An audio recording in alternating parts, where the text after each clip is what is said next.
Salut à tous, bienvenue dans cette nouvelle vidéo à quelques heures du tirage au sort de la Ligue des Champions. On va évoquer les dernières informations Mercato.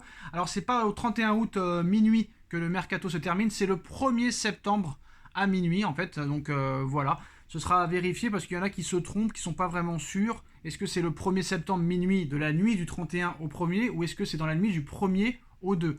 Donc voilà, il y a quelques petites incertitudes là-dessus, mais apparemment, Nono, ce serait le 1er septembre à 23h59. Donc le 2 septembre à minuit, c'est terminé. C'est vers ça qu'on va apparemment, mais il faudrait quand même vérifier à 1000%. Mais ça doit être ça. Hein. Ah bah je pense que c'est ça, j'en suis même sûr. Bon bah c'est la fin du feuilleton, c'est la fin du mercato. On va pouvoir parler un peu football parce que là il y en a marre. Et je m'en vais, je reviens, je repars, 80 millions, 100 millions, 150 millions. Allez, parlons football un peu. Après, c'est le but du mercato. Hein. Oui, on est d'accord, mais il y a un moment, le mercato c'est le mercato et le jeu c'est le jeu. Hein. Alors, d'énormes informations dans quelques minutes. On va commencer par le dégraissage qui continue, Nono. Ismaël Garbi va s'engager à Lausanne, D1 Suisse, dans le cadre d'un prêt sec, sans option d'achat. Colin Dagba rejoindra Auxerre demain suite à un accord conclu cet après-midi avec Paris pour un prêt sec aussi. Bon, c'est dégraissage, mais à l'arrivée, ce ne sont que des prêts. Wijnaldum est prêt à quitter le Paris Saint-Germain sans demander d'argent en cas de résiliation de contrat. Cependant, le PSG refuse cette option en raison du fair play financier. Un club saoudien a fait une offre au Paris Saint-Germain. Je ne vais pas prononcer le nom parce qu'il est imprononçable. Voilà, Nono. Bon, il y a du dégraissage, mais bon, pour les jeunes indésirables, c'est que des prêts pour le moment. On nous les avait vendus comme pépites. Et Wijnaldum, j'aime assez quand même son état d'esprit. Il est prêt à quitter le PSG sans demander d'argent en cas de résiliation de contrat. C'est une attitude assez honorable.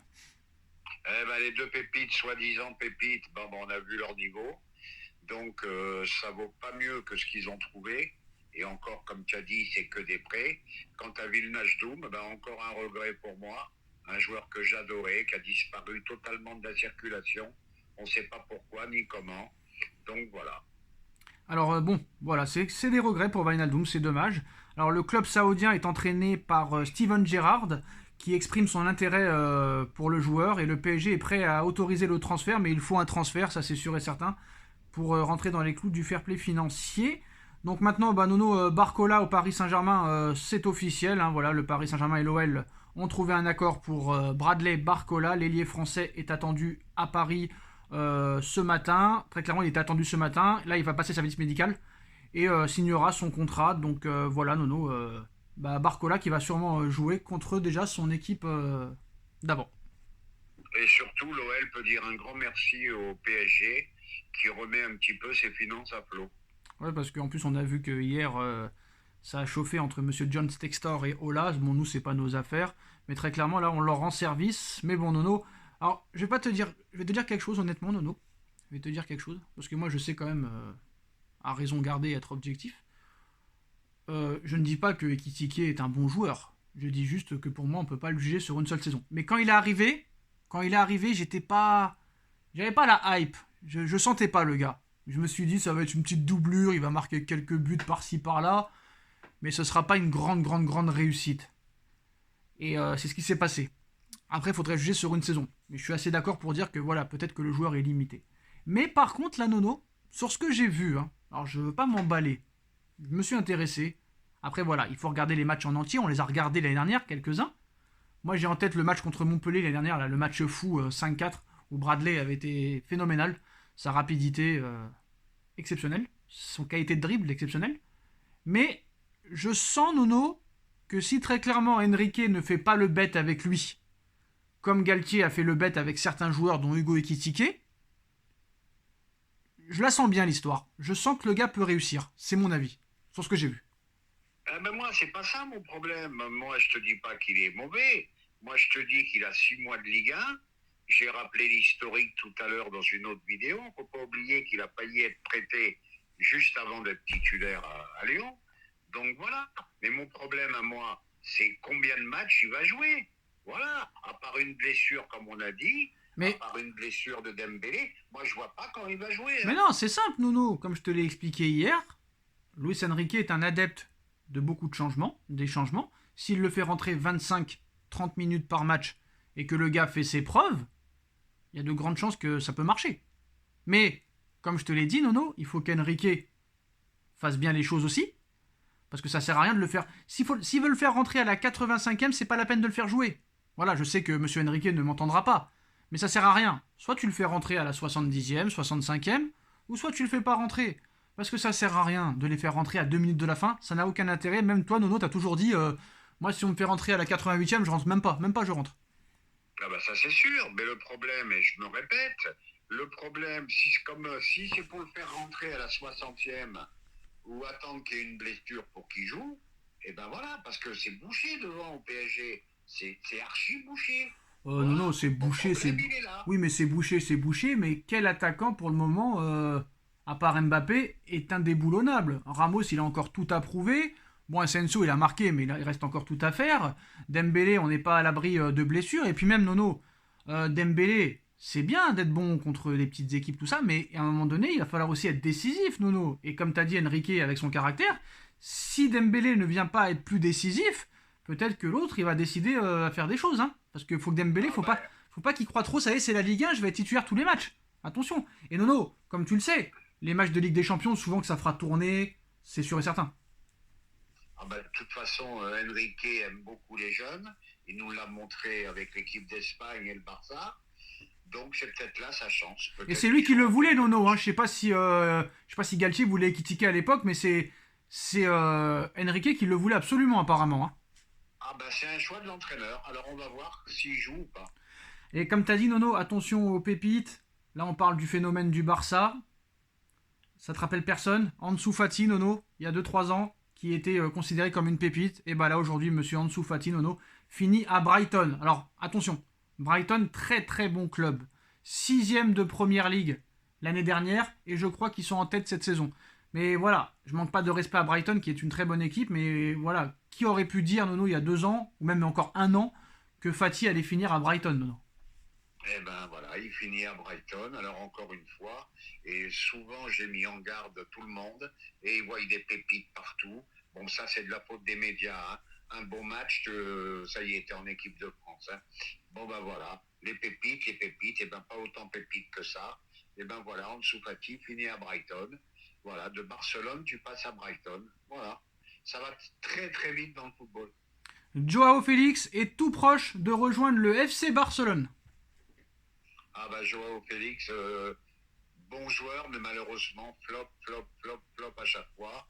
Bon, bah il peut peut-être apporter, peut-être qu'il rentre dans la philosophie de jeu de Xavi, c'est possible. Voilà, il va venir remplacer Ansu Fati, mais apparemment Dembélé n'a toujours pas été remplacé. C'est peut-être Yamal qui va le remplacer. Alors Nono, après l'arrivée de Benjamin Mendy à Lorient, on a oublié de citer hier, et bon on le dit aujourd'hui, hein, que Van de Beek pourrait être prêté à Lorient, le milieu de terrain de Manchester United. Et Lorient, Nono, à l'heure actuelle, discute avec l'ancien gardien du Paris Saint-Germain, Salvatore Sirigu, qui pourrait être accepté même d'être numéro 2. Eh ben écoute, Lorient, ça travaille bien. Alors je sais pas si on dit Van de Beek ou Van de Beek, j'en sais rien. Hein, je veux pas dire de bêtises. Mais alors celui-là à l'Ajax, phénoménal. Disparu complètement quand il est arrivé à Manchester United. Et malgré tout, ben Lorient travaille bien. Bonne recrue. Alors l'Arabie Saoudite ne veut pas s'arrêter là. Hein. Maintenant, c'est Konaté et Mohamed Salah leur prochaine cible. Mais Liverpool ne fera pas de cadeau. Donc voilà. Mais l'Arabie Saoudite, je pense que là, a décidé vraiment de prendre tout le monde. Et dans les prochaines années, ça va être une rafale. Ah bah toi tu dis rafale, moi je dis le mot hécatombe. On l'a dit dans plusieurs vidéos. Ça va être peut-être la fin du football européen. Voilà. Peut-être que la Ligue, dans quelques années, la Ligue la plus forte sera la Ligue saoudienne. Voilà, parce que là, au début, on se contentait des joueurs presque à la retraite. Mais là, maintenant, on va piocher à partir de l'âge de 20 ans. Donc ça devient très, très inquiétant. Et Nono, information principale de la vidéo et du jour. Information Marca du journaliste Marco Contelio. La prolongation de Mbappé est prête. Contrat jusqu'en 2026. Un accord privé... J'ai pas fini. Je recommence. La prolongation de Mbappé est prête. Contrat jusqu'en 2026. Un accord privé serait conclu et inclus concernant une clause pour un éventuel départ en 2024 ou en 2025 avec un transfert fixe. C'est-à-dire que c'est un peu une clause libératoire, mais comme ce n'est pas légal en France, ils ont mis ça sous clause privée, avec un montant de transfert fixé. C'est-à-dire que si le club souhaite Mbappé et est prêt à payer la somme qu'a fixé le PSG dans le contrat de Mbappé, si Mbappé veut aller dans ce club-là, Paris ne pourra rien faire, comme ils l'ont fait avec Neymar et comme ils l'ont fait avec Dembélé. Mais en tout cas, la prolongation est sur la table. Contrat jusqu'en 2026, accord privé conclu. Qu'est-ce que t'en penses? Ah bah, je pense que ça va finir comme ça. Et vraiment, je suis pas surpris du tout, parce que je pense pas qu'ils aient remis Mbappé pour reprendre une banane derrière. Donc je pense qu'il y a un arrangement à l'amiable entre les deux parties. Et ça finira comme ça. Voilà, ça finira avec une clause libératoire, même s'il n'y a pas de clause, voilà. Et puis ça finira comme ça, quoi. Je voyais pas d'autre issue possible. Est-ce que c'est une bonne nouvelle pour le Paris Saint-Germain? Ah ben, bonne ou mauvaise nouvelle, j'en sais rien, mais à un moment, il faudra peut-être arrêter avec ce feuilleton Mbappé. C'est-à-dire, soit tu restes encore 3, 4, 5 ans, ou soit, ça y est, là, c'est la fin de l'histoire. Il y a un moment, il faut arrêter. Nono, prépare-toi à souffrir parce que la fin de l'histoire, je pense qu'elle n'aura jamais. C'est une histoire sans fin, on va pas se mentir, parce que même s'il prolonge jusqu'en 2026, il y aura toujours des rumeurs avec cette clause privée, Nono. Quoi qu'il en arrive, quoi qu'il arrive. Ah, mais de toute façon, je vais te dire, le jour qu'il signe, le lendemain, déjà, tu as les journaux espagnols, français, ça va pas arrêter. Et c'est ça qui me garde. Bah oui, Nono, parce que dans cette information, tu oublies de dire que même s'il prolonge jusqu'en 2026, il y a cette clause qui lui permet de quitter le club. Eh ben voilà, ben c'est bien ce que je te dis. Voilà, clause ou pas clause ou ce que tu veux, c'est un feuilleton interminable. C'est un feuilleton interminable. Alors à la limite, je sais pas si c'est pas mieux. Voilà, bah oui, de toute façon, il faut le vendre, hein, pour récupérer un peu de Alors sous. apparemment, la somme fixée est de 250 millions d'euros, mais ça reste à vérifier. Hein. C'est qu'une rumeur. Ouais, ben oui, ben voilà, ben c'est un arrangement à l'amiable, comme je dis, et je pense que ça finira comme ça. J'ai l'impression que Nono est épuisé du mercato, ça se entend dans sa Ah voix. non, ça a été moi, Mbappé m'a épuisé, je te dis franchement. Ah bah On- t'as pas fini de souffrir, Nono. Hein. Eh ben oui, mais on parle plus ballon, Sacha. Voilà, c'est ça le problème. Parlez-moi de 1-2, parlez-moi de centre en retrait, l'arme fatale du Bah, football. quand il y aura des matchs, on t'en parlera, Nono. Parlez-moi de technique, parlez-moi de crochet. J'en ai à foutre, moi, qu'Mbappé 250 ou 280 millions. Il y a un moment, stop. J'entends pas ça avec Haaland, j'entends pas ça avec d'autres joueurs, des grands joueurs.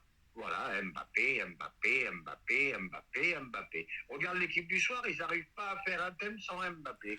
C'est infernal. Alors, Pavard signe à l'Inter, c'est officiel. 30 millions plus 2 millions de bonus. Barcola, c'est fait. Bon. Qu'est-ce qu'il y a d'autre? Bah voilà, hein. L'Arabie est sur le point de recruter Monsieur Marco Verratti. Ah bah ça y est, non, on en a parlé hier. Bah voilà, c'est fait. Assez surprenant, assez bizarre la décision de Guardiola. Cole Palmer à Chelsea, c'est fait, c'est officiel. Montant du transfert 52 millions d'euros, bonus compris. Je suis assez surpris que City le laisse partir, sachant que je pense qu'ils auraient pu le revendre peut-être 3 fois plus cher dans 2-3 ans. Je l'ai vu en début de saison, hein, très très bon joueur. Ouais. Bon, ben écoute, avec Guardiola, c'est possible, hein, parce qu'il y en a qui n'aiment pas trop les méthodes de Guardiola. Regarde ce qui s'est passé avec le latéral portugais, ils sont partis au clash. Peut-être que ça vient de là, mais le début de saison était très propre. Bon, ben surprenant, comme tu as dit, surprenant. Et là, voilà les postos, voilà les toutes dernières informations concernant le mercato. On reviendra vers vous pour les autres informations. N'hésitez pas à liker, partager et à commenter cette vidéo. Merci Nono. Et dernière info, Nono, Clément Langlais vient de rejoindre Aston Villa. Voilà, un petit mot. Clément Langlais, Aston Villa, pareil, voilà, encore qu'on disait, grand défenseur, équipe de France. Il a montré ses limites. Au Barça, ça n'a pas marché. Bon, ben il finit à Aston Villa avec une Emery. Bon, ben ça va, il sauve les meubles, hein. Bah, Umtiti au Barça, ça n'a pas marché. Lucas Digne, ça n'a pas marché. L'anglais, ça n'a pas marché. Bon, en tout cas, l'anglais pourra parler anglais en Angleterre. À très vite. Oh, bravo, Sacha, bravo. Merci. À très vite pour une nouvelle vidéo. Tchuss. Tchuss, merci.